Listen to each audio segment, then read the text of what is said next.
Good morning. All right. For those of you who don't know me, my name is Balzer. I'm 22 years old. I recently graduated from the University of Central Florida with a degree in psychology, and I'm currently trying to use that degree to find a job. So if anybody would like to help me out with that, be more than welcome. I got to say real quick, the gospel was just perfect for what I want to say, so I really hope you're paying attention. I started going to this church way back before my memory starts working, which I believe is about 1990. I've been an acolyte, a crucifer, a lector, assistant minister. I was confirmed here. I think I did a little puppet thing once. I may have done this before, actually. Way back when. The pastor guy back there is one of my best friends. I can't imagine not being part of this church. This really has been like a second home for me. I could say that my parents forced me to go to church and Sunday school, but that's not really true. I always wanted to be here. Excuse me. For the 17 or so years that I came here before I went off to college, there was really never a time I didn't want to be here. Or there was never a time that I'd missed church, is what I'm trying to say. Excuse me. I'd really like to thank both my parents for making sure I got here on Sunday, making sure I got involved.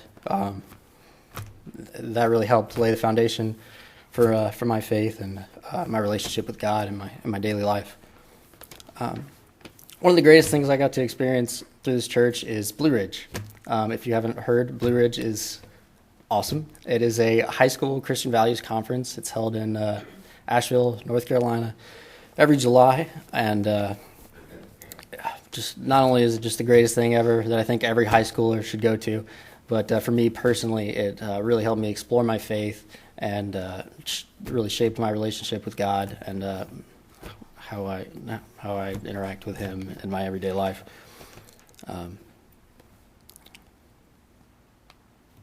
Yes, I could talk about Blue Ridge all day, as you can see, but I won't. But if you have any questions about Blue Ridge, please, anytime ever, feel free to ask me, because I want every kid that ever touches this church to go there. Every kid ever, really. I would guess that I pray about 10 times a day. I know that probably sounds like a lot to some people, but I feel like it's really easy to have just a quick chat with God. Just even for the littlest things, when something goes my way or when I'm hoping for something to go my way, I just like to thank Him. Sometimes, like when I get home, after driving home through crazy traffic or some crazy person pulls or cuts me off, I just as soon as I'm safe, I just kind of point up and say thank you.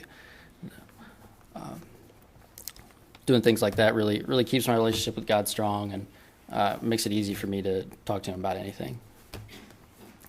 As much as I love this church, like most college kids, I was pretty excited to move away and get that college time going.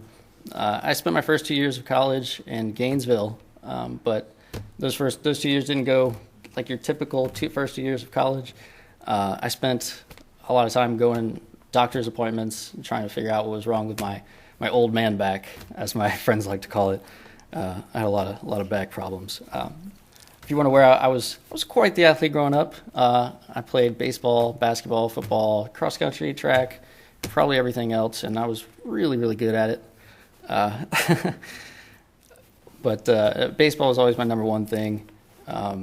If you had asked me in high school or really before that what I wanted to be when I grew up, I would have told you I'm going to be a professional baseball player, and I would have meant it. So to make that decision at the age of 18 to have back surgery, that was pretty tough. But I trusted that God would get me through it, and I knew if I was never able to play sports like that again, that's unfortunate, but that's okay because that's part of His plan, and I just have to trust that. I did end up spending my first semester of college drugged up on some pretty heavy duty stuff, and I had the spinal fusion back surgery the day after my first semester of college ended. Yeah, this was a really tough time. I'm going from playing sports some kind of sport every single day since I was probably 2 or 3 years old, and I really mean almost every day. From going from that to just being drugged up in bed for a while was really tough. But even then, I was able to trust God and just know that He has a plan for me, and one day I'll find out what that is. Physically, things got better for me pretty quickly. After that second year in Gainesville, the back surgery was pretty much a thing of the past. Mentally, though, it was a struggle to learn that, it would be extremely tough for me to get back to that point where I would be able to be the same kind of athlete again. And, especially with with the rods and screws that I have in my back, it'd be a little tough to be that kind of athlete again. But, stuff like that's not easy. But I feel like if you can really put your trust in God, you really never have to worry, like I think the gospel tries to tell us. When I hear things like that talk about the end of the world, or when I hear things about like the economy just falling apart, and I just always remind myself that God's ultimately in control.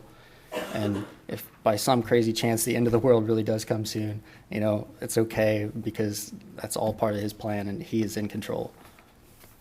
I think because of this, I've always had a pretty laid-back, relaxed attitude towards life. Don't get me wrong, I always give 100% in sports and school and everything else, but I always do my best not to let the little things get to me. And when things go wrong, I just always tell myself that God is in control and it'll be okay. So I may not end up being a professional baseball player, but I trust that God has more important plans for me. Even now, as I search for that career, I trust that He has plans for me. Even if I don't understand them yet, even if I really, really like to know what they are, I trust my life in His hands. Thank you.